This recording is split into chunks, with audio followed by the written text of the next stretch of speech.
I'll tell you what, I love a good bass tone. And here on the Rumblin' Man channel, we just kind of chase tone. We're kind of always looking for the right sound. And on this channel, being a guitar and bass channel, whether that's acoustic guitar, electric guitar, or bass guitar, we're always looking for that right tone. That tone that works amazing for recording and sounds great in a mix. That tone that works great for what you do live. And so we review products here that you might be considering adding to your collection of gear that just may give you the right sound. And we take a look at them all, we take a listen to them all, and that's what we're doing here today, all right? So welcome to the Rumblin' Man channel. If you've never been here before, I invite you to go ahead and click the subscribe button. We just crossed 10,000 subscribers, and we're climbing, we're growing, so that's great, and I thank you all for that. And if you're back after being a subscriber for a while, do me a favor and hit the thumbs up button so that YouTube will be more likely to show people this video when they search for today's product. Now, there are other reviews of this one on YouTube, but I think you'll like today's video, so I invite you to hang with me because we're going to do a number of different demos to check out what this thing does. Okay, so this is the Sonicake Sonic Bar Boom Avenue multi-effects pedal and DI for bass guitar. Okay, so when I say, you know, DI, it is a DI in addition to being an effects pedal because you have a XLR out right here, and then you also have a 1/4 inch out back here. So that's nice and versatile. Okay, a lot of my viewers are church musicians playing in worship on, you know, a Sunday morning, Saturday night, whatever.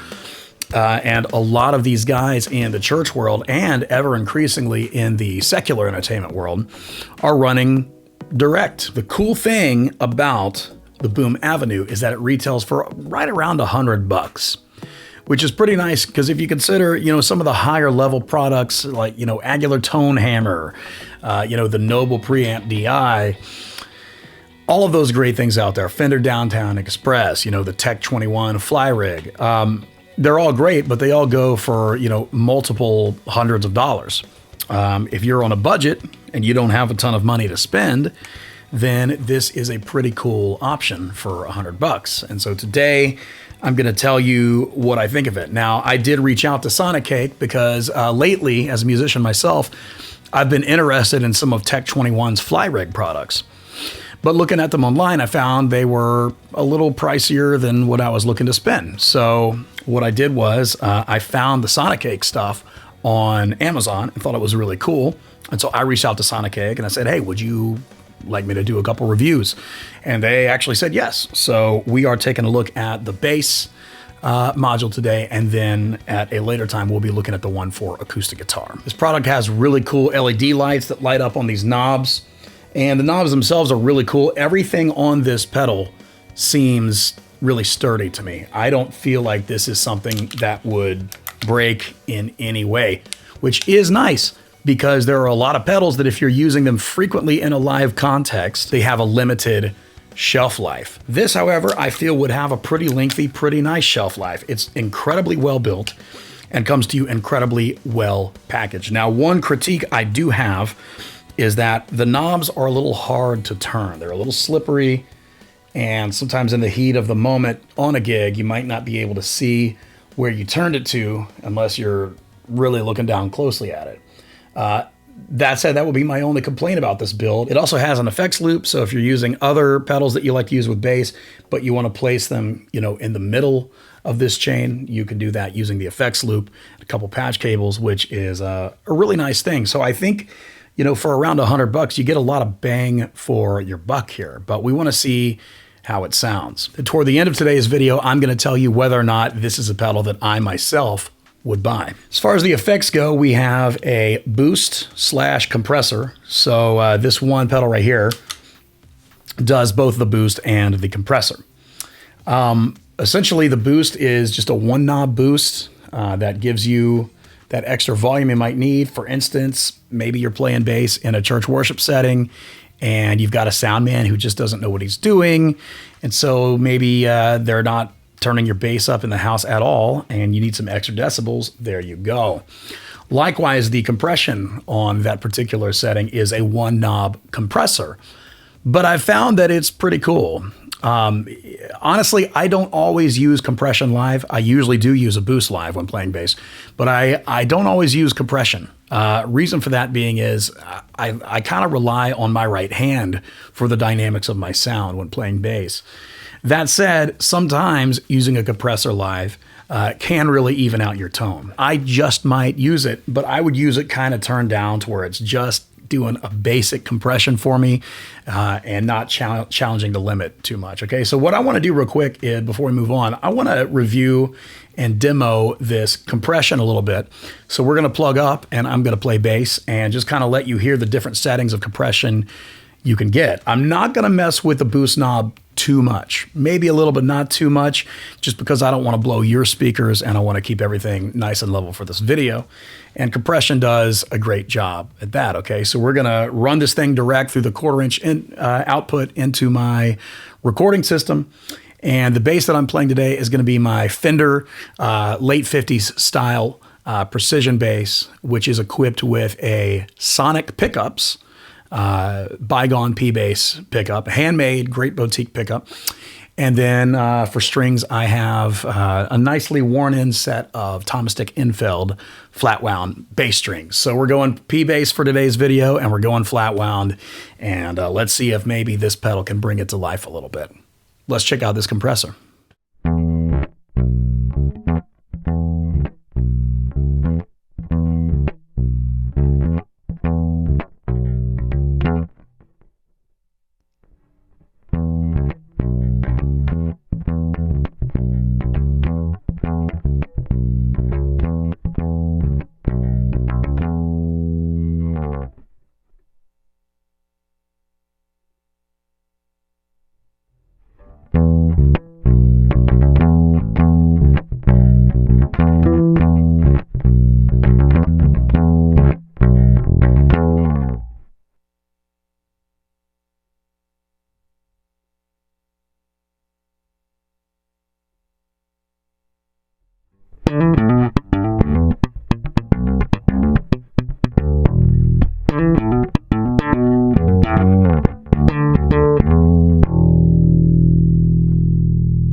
Another area where this pedal really shines is the preamp.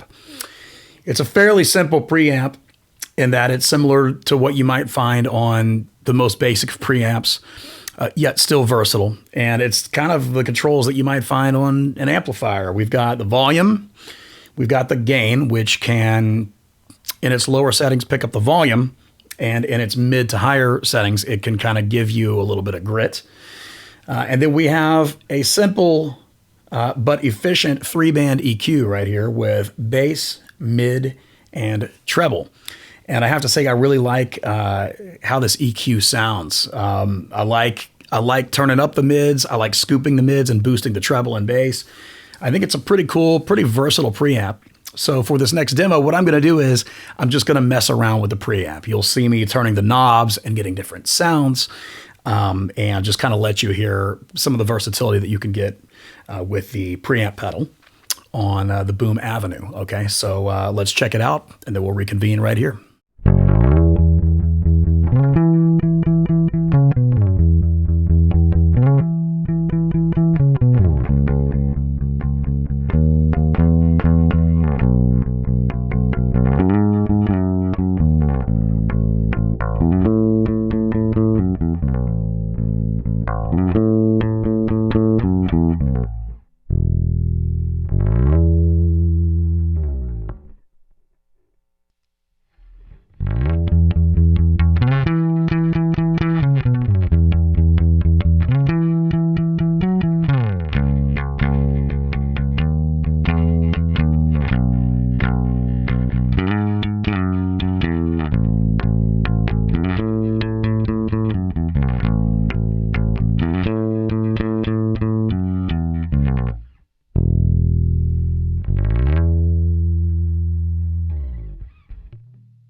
So next effect we're going to check out is we have a fuzz pedal. Now, I'm just going to go on and say, for me, generally, I do not use fuzz in very many contexts at all when playing bass.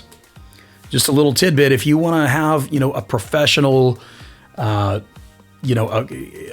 professional stage appearance and sound, it's really better to really limit the effects that you use. It's really better to go sparse with effects. For me live, I might use some bass chorus, usually do, and I might use some drive on certain parts, but generally that's just going to be kind of a grit, a pretty subtle overdrive. That said, we're going to check out this fuzz because maybe it'll be cool. But I want to say, before you even initiate this fuzz pedal, you can actually get a pretty good subtle kind of gritty overdrive just using the gain knob on the preamp. So what we're going to do for this demo here is I'm going to start, and it's going to be in kind of a rock mix. I'm going to start playing using just some grit from the gain, and then about halfway through the recording, I'm going to ignite the fuzz pedal and let you hear some of those cool overdriven sounds that you can get, and they do have a place in music. I'm not saying they don't, all right? Don't get me there. I'm not saying that they don't. I'm just saying that if you really want to put your best foot forward with your tone, use effects carefully. The three controls on the fuzz setting are volume, sustain, and tone. So let's see what kind of overdriven and distorted bass sounds we can get in a mix using the Boom Avenue by Sonicake.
Honestly, pretty cool. I like how that turned out. I like the gritty overdrive that I got from the gain knob on the preamp. And in this particular context, I do like how that distortion sounded on the bass. It didn't sound bad. So not a bad effect. It's probably not one that I would use hardly ever, maybe sometimes, but still pretty cool. Okay, so the final effect we're going to take a look at that this pedal offers is the octave. And we have the pedal to initiate that right now. Basically what we have are two different octaves that you can go to. Now, the problem is they're both sub-octaves in that they both go below. So octave 1, which is this middle knob here, triggers an octave effect that'll play with you an octave down from what your bass is, while octave 2, instead of going an octave above your bass, octave 2 is going to go 2 octaves down. That said, let's mess around with this a little bit, and I'll let you hear how it sounds with each octave, and we'll go from there. Let's check it.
I do wish there were a tuner on these. The reason is that, you know, if you're using it as a fly rig, as in, you know, you're not taking a pedal board with you and you're just going to put this in your bass case or in your backpack and that's it, you still have to worry about how you're going to tune. You still have to use a tuner pedal and, you know, run it in using another patch cable. Or you still have to use a clip-on tuner and mute your bass while you do it. It's so it's inconvenient that there is no tuner, but it's not the end of the world. I also wish that maybe instead of the fuzz, I wish that maybe they had done a bass chorus pedal, because I'm a big fan of bass chorus and I talk to a lot of bass players on a regular basis who also are fans of bass chorus. You know, I mean, sometimes bass chorus can be used, you know, for those like 1970s, 1980s, you know, Journey kind of sounds. But additionally, sometimes just a subtle bass chorus can just be a really nice filling sound in a mix or by itself. And so I wish maybe instead of fuzz that they had done that, or maybe instead of the octave, you know, which the octave is something I'm hardly ever going to use. I wish they had done a bass chorus instead, because I personally think it's a slightly more commonly used effect. That said, the effects that this thing does offer, I think it does them well. What blows me away, what doesn't blow me away, the boost and comp, I'm impressed by that and like it quite a bit. I like the preamp quite a bit. I like the fuzz, but it's not my favorite. And then the octave, I don't particularly care for. Would I buy this pedal? Would I spend about $100 on this? The answer is yes, but only in one particular circumstance. I would spend the money on this pedal and use it quite a bit if I were playing heavier music. Maybe if I was in some type of metal band, or maybe a rock band where, you know, I sometimes needed to use really overdriven tones. In those contexts, then I would say that this pedal is worth the money. However, if you're not really using a lot of fuzz, say you're playing in church or something, you're not really using octave a ton, then I would say, well, why don't you take that $100 and put it toward something else that'll be a little more functional for the gig that you're doing. So I do think it's a good product. I do think it's well built. I do think it sounds great. For me, I would only spend the money if octave and fuzz were something I were actually going to use, whereas there could be better options out there for bass players who are not using those effects so much. Okay, so let me know what you think. Do you use fuzz overdrive a lot in the kind of music you play, and what kind of music do you play? Thanks so much for checking out this video, and more Sonicake products coming soon. So God bless you guys, and I'll catch you on the next video. All right, peace.